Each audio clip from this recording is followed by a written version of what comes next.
engineers, I am Bipin. Welcome to Admire Engineers. I am here to describe some of the basics of signals. When we consider a signal, it is a wide variety of physical phenomena.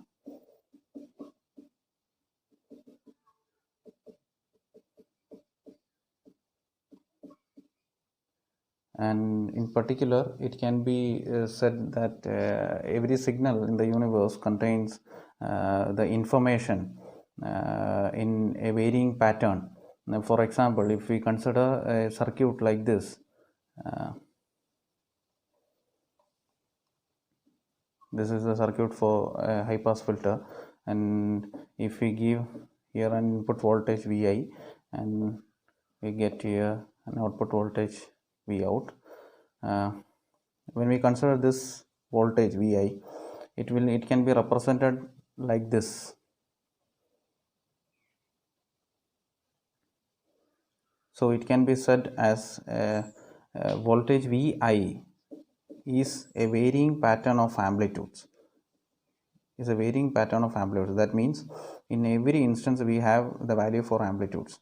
So we call this voltage as a signal. In the similar case for V0 also, it is also a signal because it shares this same peculiarity. Another example we can say in the case of sound of human being, that means sound is a variation of compression and rarefaction in the atmosphere. When we consider an automobile, it is also an example for a signal. That means the speed of the automobile will be considered as a signal. For example, if we apply force to the accelerator, there will be a variation in the velocity of that automobile. Basically, we can classify the signal into two forms based on their representation, that is a continuous time signal and discrete time signal. When we consider a continuous time signal, it means it can be represented like this. I will show with an example for that. Consider this as a continuous time signal. It has values of amplitudes in every instance of time.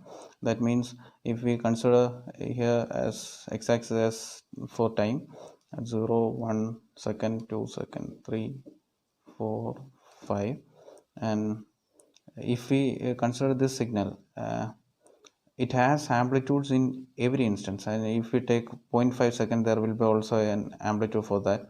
If we take 3.1 here, there will be also amplitude value for that. So it is instantaneous. Continuous time signal is always instantaneous, and so it has the amplitudes for every instance of time, and that's why we call it as a continuous time signal. And in the similar way, the discrete time signal have the values for a discrete instance, and discrete time signal can be formed by sampling this continuous time signal.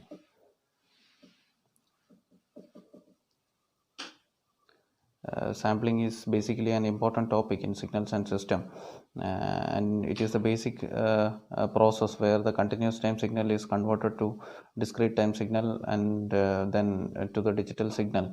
So then the discrete time signal can be formed from the continuous time signal from simply sampling. I will explain by just considering a fictitious switch, that may get on and off at a constant time intervals. Consider it is periodic, and so the constant time interval may be t, and so in that time may be represented as nt, and so the time this switch will on and off at every 0 second, 1t second, 2t second, 3t second, etc. So n will be an integer and it has values 0, 1, 2, etc. So by sampling, when we give this continuous time signal to the input of this switch, we get a signal at the output like this. Here but the switch will get on at only 0 second or 0 second, 1t second, 2t second, 3t second. Consider that t is 1 second. Capital T is 1 second, then it will the switch will on at t is equal to 0, 1, 2, 3, etc. So when we give this continuous time signal to the input of this switch, we get the values at 0 second, 1 second, 2 second, 3 seconds only. So we get an output like this. At 0 we have an amplitude similar to this, that is here, and then at 1 second we should have an amplitude similar to that, like this. At 2 second we will have the amplitude like this. At 3 second we should have amplitude like this. In similar way it goes on. So this type of signals are called a discrete time signal, because it does not have the amplitude at every instance. It have only amplitudes at discrete instance of time. Now we go for the representation of these signals. Representation means, as we had seen the signal earlier, it can be represented as a whole in terms of x of t. X of t means we had seen that signal like this. Here it is the amplitude, and here we can represent this signal as x of t. So we can say x is the signal. Here x is the signal which depends on the time t. X is the signal which depends on the time t. So x is a dependent variable.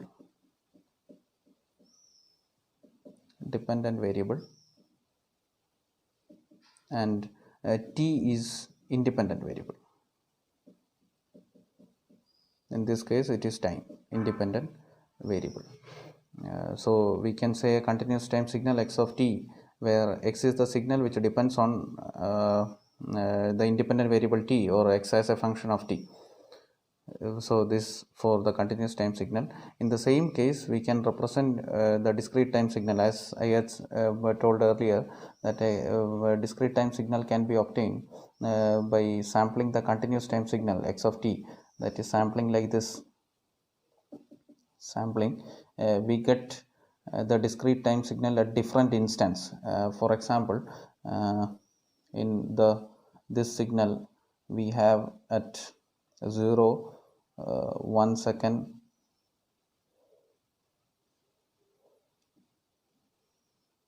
2 we have like this, 3, again 4, like this. So sampling x of t, we get x of n, that is this variation is dependent on n. So discrete time signal can be represented as x of n, where x is the signal which depends on the independent variable n. Here it represents the variation in time.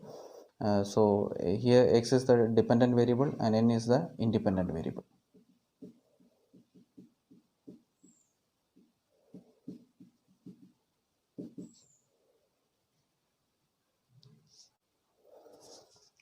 Now we go for another topic, that is elementary signals.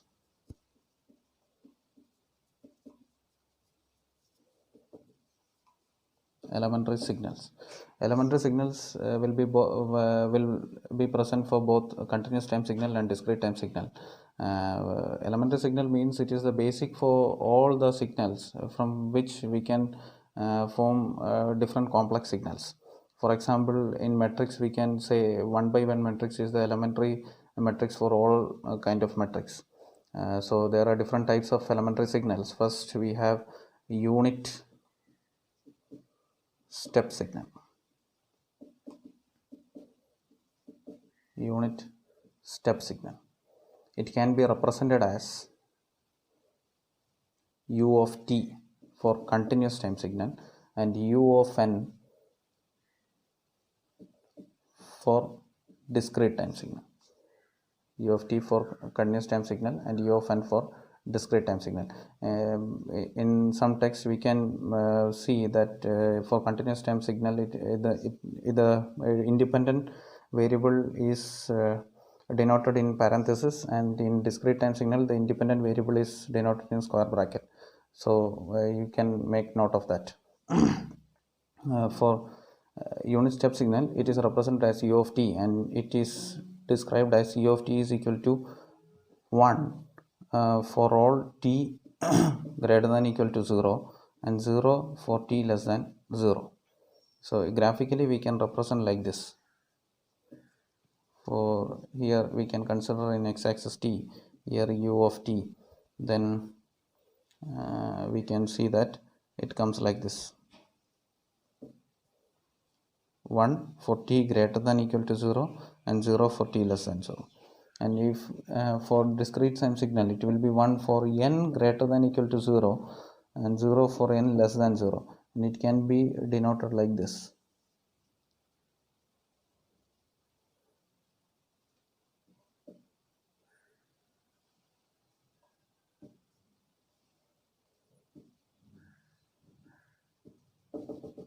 Etc. like this. Next is unit ramp signal.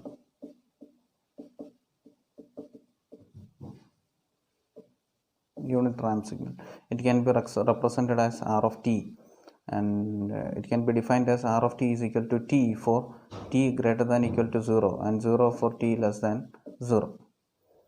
That means for continuous time signal we can represent like this: here for t, and here in y-axis for r of t, it goes like this. Since it is unit ramp signal, its slope will be 1. Then similarly for the discrete time signal, that is r of n will be n for n greater than equal to 0, for 0 for n less than 0. That means if we consider a tabular column r of n for every n, it will be like this: 0, 1, 2, 3, etc. 0. When n is 0, r of n will be 0. When n is 1, r of n will be 1. When n is 2, r of n will be 2, 3, like this. So we can draw its graph like this: for 0 it will be 0, for 1 it will be 1, for 2 it will be 2, for 3 it will be 3, like this. Next is unit impulse signal. Unit impulse signal, it can be represented as del of t or delta of t. It can be defined as delta of t is equal to 1 for t equal to 0, and 0 for t not equal to 0. It can be represented like this in a graph.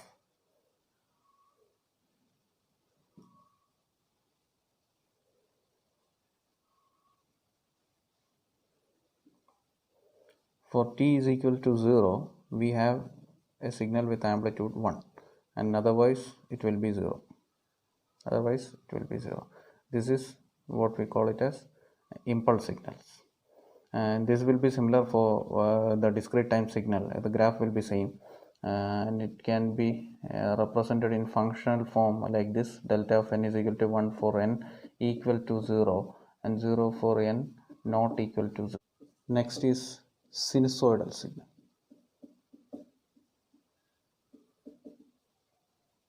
This is also a part of elementary signals. It can be represented as x of t for continuous time signal, that is x of t is equal to an amplitude a into sine omega t plus theta, where omega is the frequency, angular frequency in radian per second, and radians per second, and theta is the phase angle. As we all know, it can be represented like this.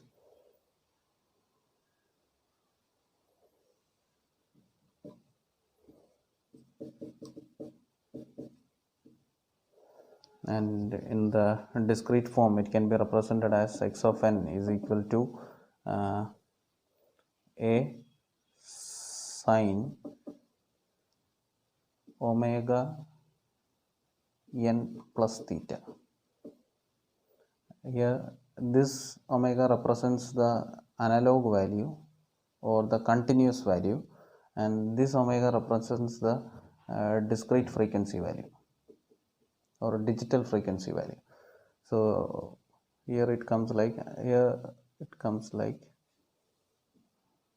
this 040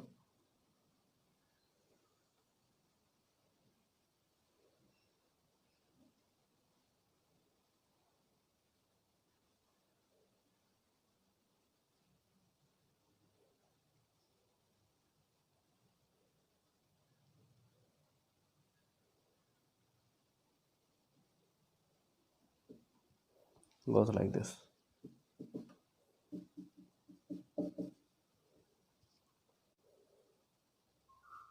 Next is exponential signals, the real exponential signal.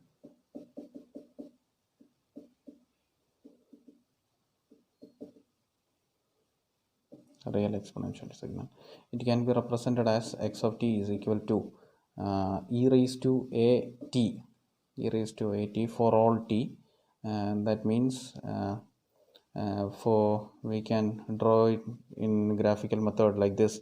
For in three conditions, for a is equal to 0 it will become like this. For a is equal to 0 it become e raised to 0, that means 1 x of t. And then for a less than 1 it can be represented like this. It comes like this 1,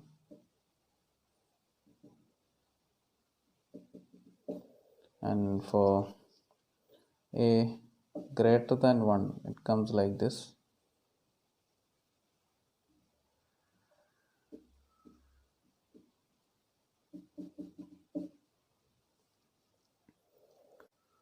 Representation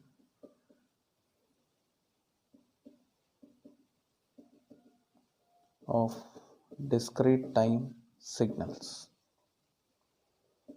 Next, it is an important topic, how to represent a discrete time signal.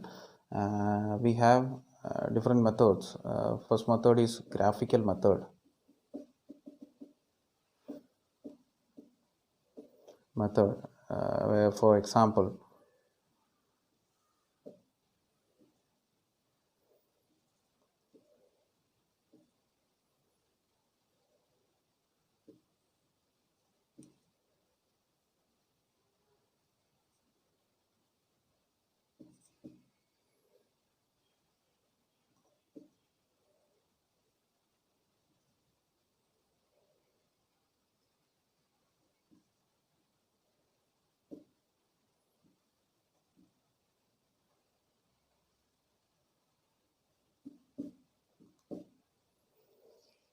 here we can see it is a graphical representation of a discrete time signal. That is 0. For 0 the amplitude will be 3, for 1 the amplitude will be 4, and in 2 the amplitude will be 2, 3 the amplitude will be 1, 4 will be 0, 5 will be 5. And next we represent in a tabular form. Next type of representation is tabular form or tabular method, where we represent like this. We make a table like this, here for n and here for x of n, and we write here different values of n. 0, 1. In this signal we have from 0 to 5, 0, 1, 2, 3, 4 and 5, and for 0 we have the amplitude 3 1 we have amplitude 4, 2 we have amplitude 2, 3 we have amplitude 1, 4 we have 0, and 5 we have 5. Next type of representation is functional representation.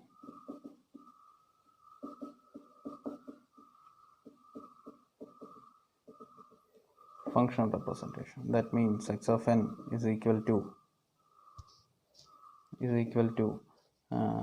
0 for n is equal to 3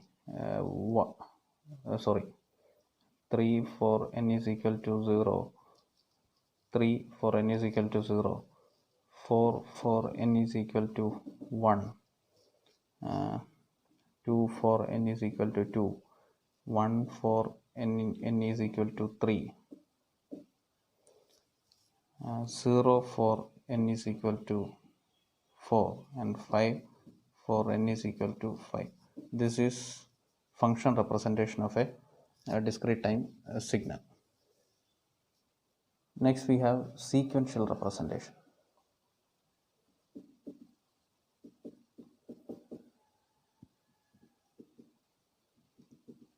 Sequential representation, that means x of n is equal to, in this kind of bracket,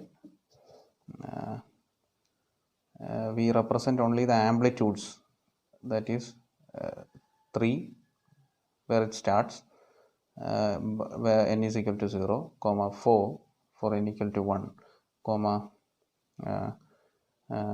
2 for n equal to 2, 1 for n equal to 3, 0 for n equal to 4, 5 for n equal to 5. And this kind of representation is important in our analysis and for the whole subject. So just make note of the sequential representation.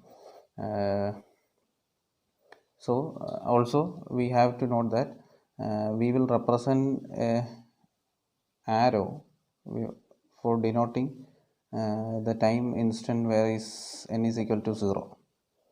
Here n is equal to 0. For example, if we consider another signal like this 0, 1, for 1 it is 2, for 3 it is 0.5, and for minus 1 it is minus 2, minus 3, minus 2 it is 0.5. How we can represent this type of signal in sequential method? Here it is the answer, where the signal starts as minus 2. So we write 0.5 in the bracket first, then comes minus 2, which comes in minus 1, and then comes 1, then comes 2, then comes 0.5. This is the sequential representation of this kind of signal. But how we know how we know this is minus 1 or this is 3, like that? So we have to put the arrow mark where the origin happens or the 0 comes. Here the 0 comes on one amplitude with amplitude 1, so we can represent the arrow here. So easily seeing this sequential representation, we can plot the graphical method form or function representation or tabular representation. This is all for today, and I will come with another class on our next section. So stay tuned with my channel. Thank you.